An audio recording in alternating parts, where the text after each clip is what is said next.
Hoje nós vamos falar, irmãos, sobre fidelidade em tempo de crise. Quando é mais fácil ser fiel? Quando é que nós sentimos ser fácil ser fiel?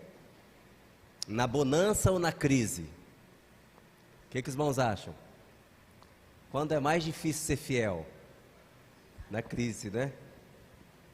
Então hoje nós vamos tomar duas histórias bíblicas que falam de pessoas que foram fiéis, foram provadas, experimentadas por Deus na crise, e vamos tirar disso lições especiais para a nossa vida espiritual. Mas como texto introdutório, quero convidá-los a abrir as vossas Bíblias no livro de Isaías, no capítulo 41, verso 10. É um texto bastante conhecido, as pessoas gostam de postar na internet esse texto, compartilhar, não é? É um texto muito bonito, que fala de promessas. Isaías 41, 10. São três coisas que Deus faz na crise. O que Deus faz na crise? Não temas, porque eu estou contigo. Não te assustes, porque eu sou o teu Deus. Agora a ação de Deus: eu te fortaleço, te ajudo e te sustento com a minha mão direita fiel. Então, irmãos, em todas as circunstâncias de nossas vidas, Deus promete nos fortalecer, ajudar e sustentar. Essas três ações de Deus em nosso favor nos garante o bem-estar em todas as circunstâncias de nossa vida. Deus nos sustenta, nos ajuda e nos fortalece. E nós precisamos disso. Podemos tomar a Deus em sua palavra. Quando estivermos passando situações difíceis, podemos pedir a Deus que cumpra conosco essa promessa, de nos fortalecer na fraqueza, nos ajudar nas circunstâncias que estivermos e nos sustentar, né? Essa palavra sustentar parece ter um significado mais prolongado do que as outras duas palavras. Se você sustentar alguém, você vai manter essa pessoa. Você vai fornecer tudo que essa pessoa precisa para viver. E a promessa de Deus esta noite é que Ele nos sustenta. Amém? E é por isso que estamos aqui. Ai de nós se Deus não nos sustentasse, né? A Bíblia diz nos Salmos que nós já teríamos sido destruídos se Deus não estivesse ao nosso lado. Pois bem, irmãos, vamos ler uma história, um episódio que está relatado pelo evangelista Marcos. Esse segundo evangelista, o segundo evangelho de Marcos, no capítulo 12, um episódio bíblico relacionado à passagem de Jesus aqui na terra, quando ele esteve aqui, que fala de uma circunstância interessante. Marcos capítulo 12, a partir do verso 41, leio assim, os irmãos também podem acompanhar na tela, o Vitor está projetando aí.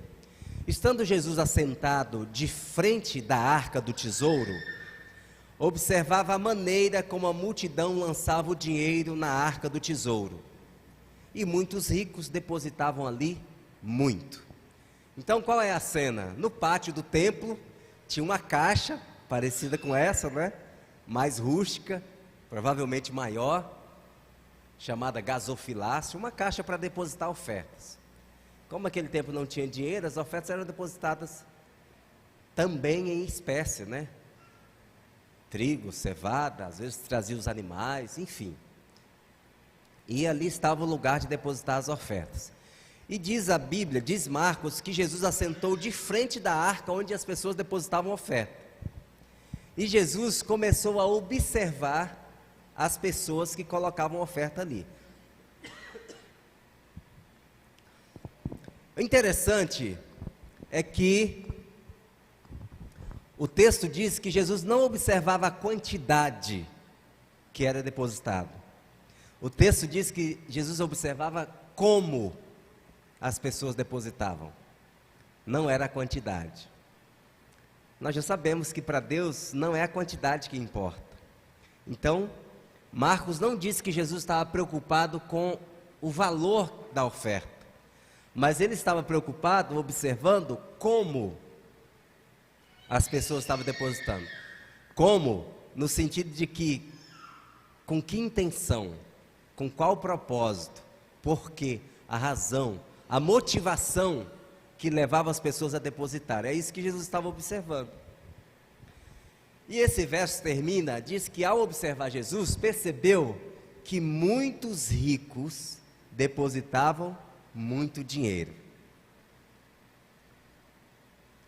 Então, a oferta do rico não passou despercebida para Jesus. Muitos ricos depositavam muito dinheiro. Tem gente que pensa assim: quem tem que devolver ofertas ou algo para Deus são os ricos que têm muitos. E aqui isso está se cumprindo. Muitos ricos depositavam muito dinheiro. O verso 42 diz que, vindo, porém, uma pobre viúva, aqui tem uma redundância, né? Pobre viúva. Toda viúva era pobre. Numa sociedade onde o homem era o único provedor da casa, a viúva dependia, com os filhos órfãos, da caridade dos irmãos, da sociedade para viver. Mas Marcos diz que uma pobre viúva depositou ali 2 moedinhas, né? 2 pequenas moedas, que valiam 1 quadrante. E o verso 43, chamando os discípulos, Jesus disse: em verdade vos digo que essa pobre viúva depositou mais do que todos na arca do tesouro. Qual foi a conta que Jesus fez? Que conta é essa que Jesus fez? Será que Jesus era bom de matemática? Os discípulos ficaram inculcados. Como mestre, os ricos depositaram grandes quantidades. A viúva só depositou 2 pequenas moedas. Como pode a oferta da viúva ser maior do que a dos ricos? Qual é a conta que Jesus faz? Jesus explica. Verso 44. Todos ali, que vocês viram depositando grande quantidade, trouxeram para o tesouro o que estava sobrando. Mas esta, não.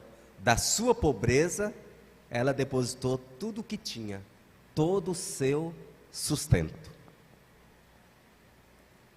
Então, na visão divina, quem deu mais? A viúva. Não pela quantidade, mas pela medida do sacrifício que ela precisou fazer para trazer aquelas 2 moedinhas. Então, quando nós damos, quando está sobrando, não dói. Não prova a sua fé, dá uma sobra. Porque você separa o que é para você, para o seu sustento, e fala: isso aqui está sobrando, não vai fazer falta, não vou precisar. Então é fácil doar. Nós não precisamos de fé para doar a sobra. Mas doar o que é para o nosso sustento é desafiador, irmãos. É desafiador. Tem um pensamento que diz assim: os olhos de Deus tomam conhecimento de cada moeda devotada à sua causa e da disposição ou da relutância do doador. Os motivos também são anotados. Então Deus percebe de cada um de nós, doadores, e a gente está falando aqui de oferta, mas oferta pode ser muita coisa, né? O meu tempo para Deus, meu talento, meus dons, o emprego que eu faço daquilo que Deus me deu como dons na sua obra. Tem várias formas de ofertar, né? Além do que nós temos em mãos, Deus quer também o que nós somos. Então existem muitas maneiras de ofertar. Então a Bíblia diz, em 2 Coríntios, que Deus ama quem dá com alegria. Nós mesmos, humanos, imperfeitos como somos, quando alguém está com má vontade, às vezes você chega ao ponto de dizer assim: não, faz o seguinte, não precisa não. Não precisa me ajudar não. Não precisa ir comigo não. Está com má vontade, e tem alguém que diz: a pessoa vai fazer as coisas com má vontade, não vai dar certo. Deus também, Ele prefere quando nós doamos com alegria. Isso mede a motivação. Vamos entender um pouquinho mais o que passava na cabeça daquela viúva.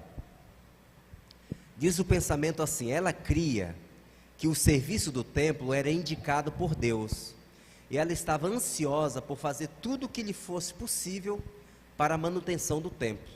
Fez o que pôde, e a sua ação serviria de um monumento à sua memória através dos tempos e a alegria na eternidade. O coração dela acompanhou a sua oferta. Seu valor foi estimado não pela importância da moeda, mas pelo amor para com Deus e o interesse para com a sua obra que o motivaram. Então Deus mediu naquela viúva não a quantidade da oferta, mas a disposição, no que ela pensava quando ela doou. Ela pensava que ela estava abençoando uma obra que ela cria ser a obra de Deus, a manutenção dos serviços sagrados, do templo sagrado. A viúva pobre deu sua subsistência para fazer o pouco que fez. Privou-se do alimento para oferecer aquelas 2 moedinhas à causa que ela amava. E fez com fé, sabendo que seu Pai Celestial não passaria por alto sua grande necessidade. Foi esse espírito abnegado e essa fé infantil que atraiu o elogio, o louvor do Salvador. Então a viúva pensou assim: Deus não me deixará faltar. Ele há de cumprir a promessa de Isaías 41:10. Vai me fortalecer, me ajudar e me sustentar. É interessante, se essa viúva tivesse morrido de fome depois, jamais esse episódio teria sido registrado na Bíblia, né? Teria sido uma tentativa infeliz de abençoar a causa de Deus. Mas o que Jesus fez? Ao notar a oferta da viúva, ele marcou na palavra um memorial que em todo lugar que o evangelho é pregado, essa história é contada da fé dessa mulher. E ainda, irmãos, essas 2 moedinhas, por isso chega até nós a história, estamos estudando essa noite. Essas 2 moedinhas têm resultados aqui na terra, onde o evangelho é pregado, e ainda terá resultados eternos. O Testemunho, volume 6, comenta essa história assim: a viúva pobre que entregou as 2 moedas na tesouraria do Senhor, longe estava de imaginar o que fazia. Seu exemplo de sacrifício pessoal exerceu e exerce influência sobre milhares de corações em todas as terras e em todas as eras. Existem milhares de pessoas abençoadas por ofertantes que são inspirados na história da viúva pobre que deu 2 moedas. A oferta da viúva tem trazido para o tesouro de Deus dádivas de nobres, humildes, ricos e pobres. Tem ajudado a manter missões, a estabelecer hospitais, alimentar famintos, vestir nus, curar os doentes e pregar o evangelho aos pobres. Multidões têm sido abençoadas pelo seu ato de desprendimento. E no dia de Deus, ela verá os resultados de todas essas linhas de influência. Qual é a promessa, irmãos? Na sequência dessa oferta que ela fez, todas as pessoas que seguem o exemplo dessa mulher e que levam o evangelho a partes escuras do globo, né, sem a pregação do evangelho, no dia de Deus, no dia do acerto de contas, essa mulher vai ser recompensada.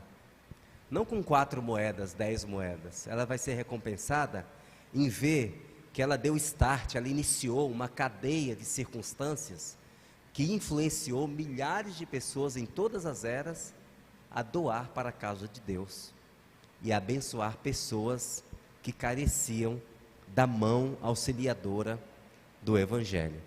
Que nós também possamos seguir o exemplo dessa pobre viúva. Muitas vezes nós poderemos ser provados. Alguém pode precisar que repartamos com ela o nosso único lanche, o nosso almoço, o nosso jantar, a nossa despensa.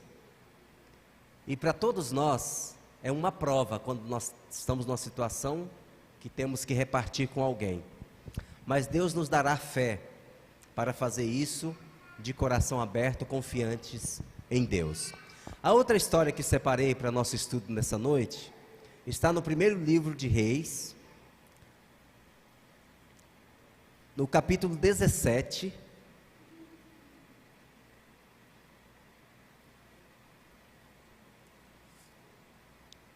do verso 1 em diante. 1 Reis, capítulo 17. Nós vamos ler alguns versos e vamos extrair daqui algumas lições importantes dentro do assunto que estamos comentando. Estava tendo, irmãos, em Israel uma grande crise, uma seca de mais de 3 anos. E havia morrido toda a vegetação, o gado estava morrendo, uma seca terrível. E o profeta de Deus, o homem de Deus, tinha passado um tempo no deserto, sendo sustentado pelos corvos. E ele comia do alimento que os corvos traziam e bebia água do ribeiro. Muito obrigado, irmão. Obrigado. A Bíblia diz que ele comia do alimento que os corvos traziam e bebia água do ribeiro. Mas até o ribeiro de onde Elias bebia água secou. Isso é interessante, irmãos. Um homem de Deus, um profeta, que orava para não chover e não chovia. Ele orava para chover e Deus atendia, chovia. Ele orava para cair fogo do céu e Deus ouvia. Mas um dia veio uma crise na vida desse mesmo homem de Deus, por quem Deus operava tantos milagres. Isso significa, irmãos, que Deus não tem um pacto conosco de que nunca vai faltar nada, que nunca passaremos por crise, nunca passaremos por dificuldades, por carências, por ausências, por tribulações. Deus nunca prometeu isso. Até na vida dos grandes homens e mulheres de Deus existem momentos muito difíceis, como do profeta Elias, que ficou sem ter água para beber. Então no verso 8, 17 verso 8, então veio a ele a palavra do Senhor dizendo: levanta-te e vai a Sarepta, que é de Sidom, e habita ali. Essa é uma ordem estranha, irmãos, porque Deus está mandando o profeta receber auxílio dos inimigos de Israel, dos inimigos do povo de Deus. A apostasia, o afastamento de Deus em Israel estava tão grande, que Deus levou o seu profeta para ser guardado e apoiado por alguém que não era do povo de Israel. E diz ele, em Sidom, eis que eu ordenei ali a uma mulher viúva que te sustente. Como eu já disse, no Velho Testamento, toda mulher viúva é muito pobre, é carente da ajuda dos outros. Agora Deus está provando a fé do profeta, dizendo: uma mulher viúva vai te sustentar fora do teu país, na cidade de Sarepta. Como Elias era um homem que acreditava na palavra do Senhor, ele rumou para Sarepta. Verso 10, então se levantou e foi a Sarepta, e chegando à porta da cidade, estava ali uma mulher viúva apanhando lenha. Ele a chamou e disse: traze-me, peço-te, num vaso, um pouco de água, para que eu beba. A primeira necessidade do profeta era água. Ele estava com muita sede, naturalmente, andando muitos quilômetros a pé, havendo o seu ribeiro já secado. Indo ela buscar a água, ele a chamou de volta e disse: traze-me agora também um bocado de pão na tua mão. Então o primeiro pedido de Elias foi por água. E a viúva tinha água para oferecer para ele? A água tinha, que ela saiu para buscar. Mas quando ela sai para buscar água para o profeta, ele lhe faz um segundo pedido. Agora ele pede também pão. Ele pede pão. Ele precisava saciar a sua sede e também a sua fome. A esse pedido, a viúva faz um juramento, no verso 12: vive o Senhor teu Deus, nem um bolo tenho, somente um punhado de farinha numa panela e um pouco de azeite numa botija. E vês aqui, apanhei 2 cavacos e vou prepará-lo para mim e para o meu filho, para que comamos e depois morramos. A mulher fez um juramento: vive o Senhor, eu não tenho um bolo para trazer a ti, eu não tenho um pão. Tudo que eu tenho é um punhado de farinha numa panela. Os irmãos sabem a medida de um punhado? Quanto que é um punhado? O punhado é quanto segura no punho, né? Eu tenho um punhado de farinha numa panela e um pouco de azeite numa botija.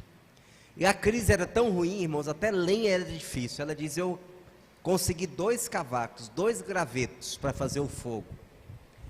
E as expectativas daquela mulher era a seguinte: eu vou fazer a minha última refeição com o meu filho. Será a nossa última refeição, ela disse ao profeta.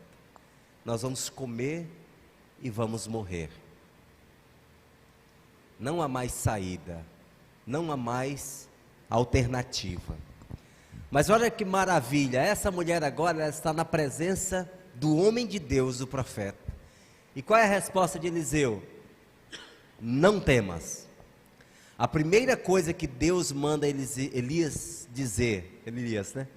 A primeira coisa que Deus manda Elias dizer à mulher é: não temas. Qual era o medo da mulher? Qual era o medo? Morrer de fome. Não era um medo inventado na sua mente, era uma realidade que ela estava vivendo. Talvez ela já tivesse assistido pessoas morrerem de fome na sua vila, na sua cidade, e ela seria a sua próxima. Mas a palavra do Senhor a ela é: não temas.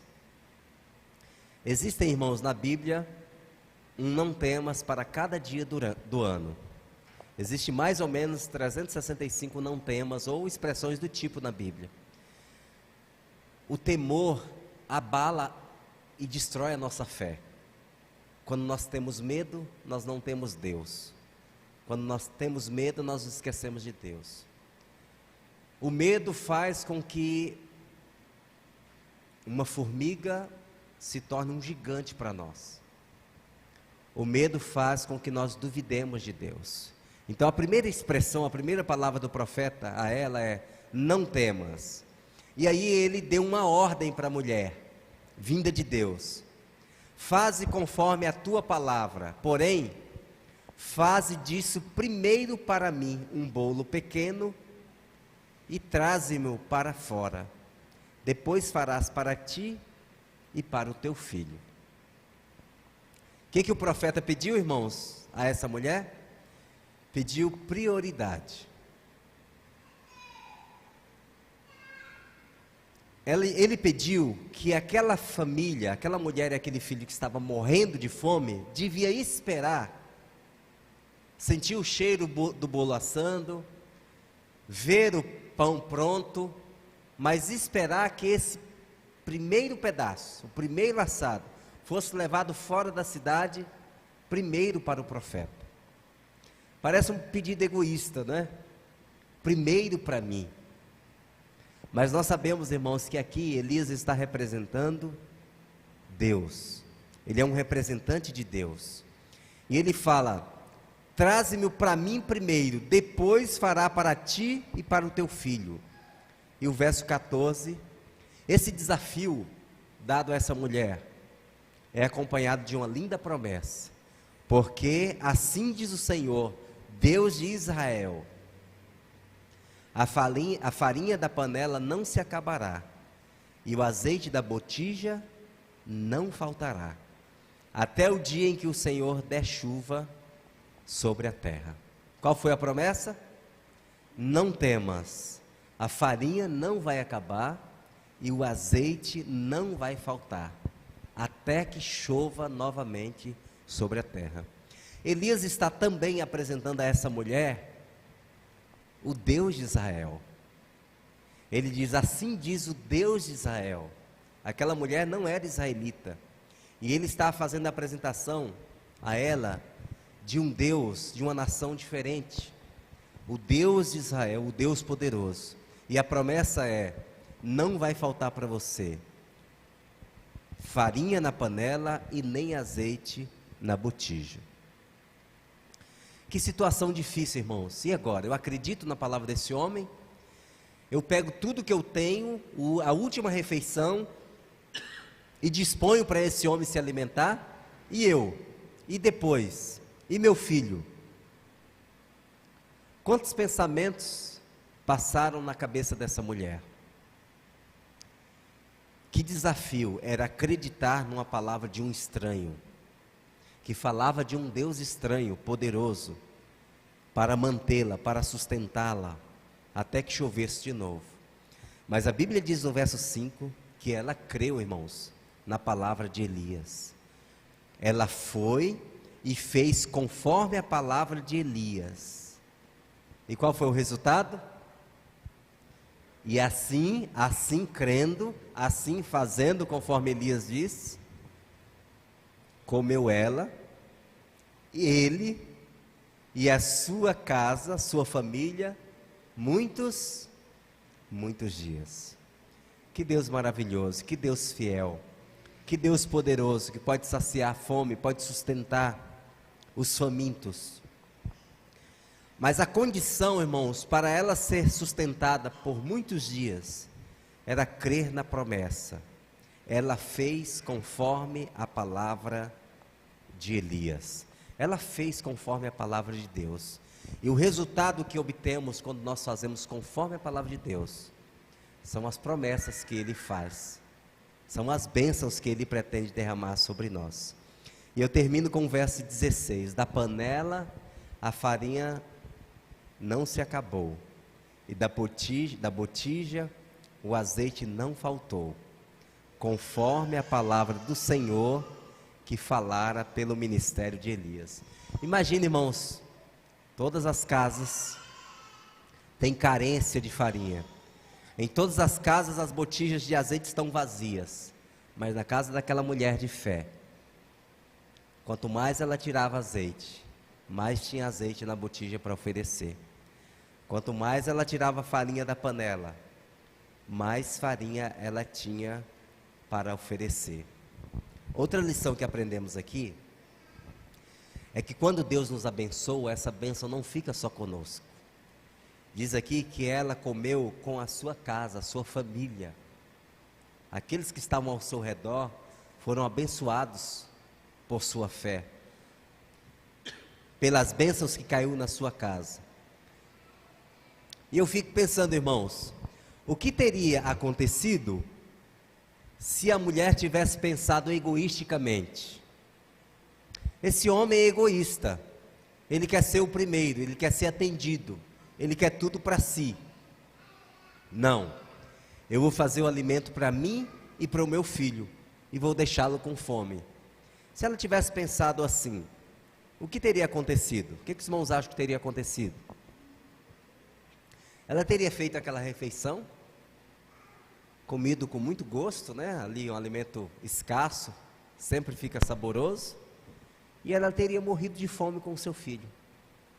E nós não teríamos nas páginas sagradas essa linda história de fé, de confiança, de desafio e de fidelidade de Deus. Essa mulher entendeu, irmãos, o que está em Provérbios 11:25, a alma generosa engordará. Ela entendeu também o que está em Lucas 6:38, que nós precisamos entender: dai e ser-vos-á dado, boa medida, recalcada, sacudida e transbordando, vos darão a vós. Essa mulher entendeu o que está em Mateus 6:33, é um princípio da vida cristã: buscar primeiro, em primeiro lugar, o reino de Deus e a sua justiça. E qual é a promessa? As outras coisas serão acrescentadas. Aquela mulher deu uma oferta, se a gente pensar que ela fez 3 bolos, ela deu 1/3 de tudo que ela tinha para o profeta. Saciou a fome do homem de Deus e atendeu o desafio que Deus havia proposto, um desafio de fé. O pensamento diz assim: todos os que em tempo de prova e carência dão simpatia e assistência aos outros mais necessitados, Deus prometeu grande bênção. Ele não mudou. Seu poder não é menor agora do que no tempo de Elias. Então Deus com essa mulher, ele usou uma metodologia assim: ordem e promessa. E a viúva, em resposta, obediência e bênção. Deus foi fiel e a viúva foi recompensada por sua fidelidade. E finalmente, irmãos, quem foi que sustentou Elias ali até chover de novo? Quem foi? Foi Deus através da viúva. Foi naquela casa que Elias se alimentou, até que a chuva veio, a vegetação nasceu, cresceu e produziu. Daquela farinha e daquele azeite, comeu ela, a sua família e o profeta. Deus se deleita em honrar a oferta de um coração que ama, dando-lhe a mais alta eficiência em seu serviço. Se dermos nosso coração a Jesus, trar-lhe-emos também as nossas dádivas. Nosso ouro, nossa prata, nossas mais preciosas posses terrestres, nossos mais elevados dotes mentais e espirituais, ser-lhe-ão inteiramente consagrados a Ele que nos amou e se entregou a si mesmo por nós. Comenta o livro Desejado. Eu quero terminar com o verso de Filipenses 4,19 e quero que você leve esse texto no seu coração como uma ferramenta de proteção contra a dúvida, contra a falta de fé. Quando nós passamos por momentos de dificuldades, o apóstolo diz assim: o meu Deus, segundo as suas riquezas, suprirá todas as vossas necessidades. Qual é a promessa? O nosso Deus, segundo as suas riquezas. Deus é rico ou é pobre, irmãos? Ou mais ou menos? Como é que Deus é? Riquíssimo, né? Ele é dono de todas as posses do mundo. O nosso Deus, segundo a sua riqueza, suprirá todas as nossas necessidades. Quando Deus supre as nossas necessidades, o que fica faltando? Nada, nós temos tudo. Ele fortalece, ajuda e sustenta. Que essa promessa desse verso possa ficar em nosso coração. Quando nós formos tentados a duvidar, nós possamos repetir: o meu Deus suprirá todas as minhas necessidades. Amém? Amém. Que o Senhor nos abençoe para isso.